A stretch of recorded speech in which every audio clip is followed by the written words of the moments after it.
સુરત વરાછા પોલીસને એક ખતરનાક આરોપીને 18 વર્ષ બાદ પકડી પાડવામાં અદ્ભુત સફળતા મેળવી છે. પોલીસ ટીમે 1600 કિલોમીટરથી વધુનું અંતર ખેડી ઝારખંડના ગીચ જંગલમાં 7 દિવસ સુધી આદિવાસીનો વેશ ધારણ કરી આરોપીની શોધખોળ કરીને તેને દબોચી લીધો હતો.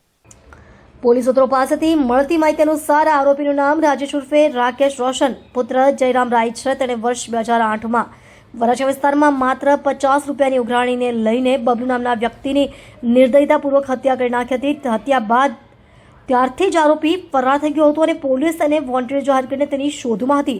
લાંબા સમય સુધી પોલીસને કોઈ સુરાગ મળ્યો ન હતો. આરોપી પોતાની ઓળખ છુપાવવા માટે ઝારખંડના દુમકા જિલ્લાના દુર્ગમ જંગલોમાં જઈને રહેતો હતો અને સ્થાનિક આદિવાસીઓના વેશમાં જીવન વ્યતીત કરતો હતો. તેણે પોતાનો ચહેરો એટલો બધો બદલી નાખ્યો કે તેને ઓળખવો પણ મુશ્કેલ થઈ પડ્યો હતો.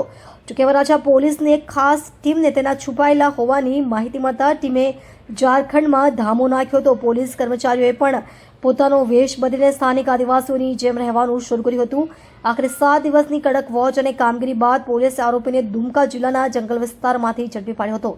આરોપી રાજેશ ઉર્ફે રાકેશ વિરુદ્ધ CRPCની કલમ 70 મુજબ વોરંટ બાકી હતું. પોલીસે તેની ધરપકડ કરી કાયદેસરની કાર્યવાહી હાથ ધરી છે.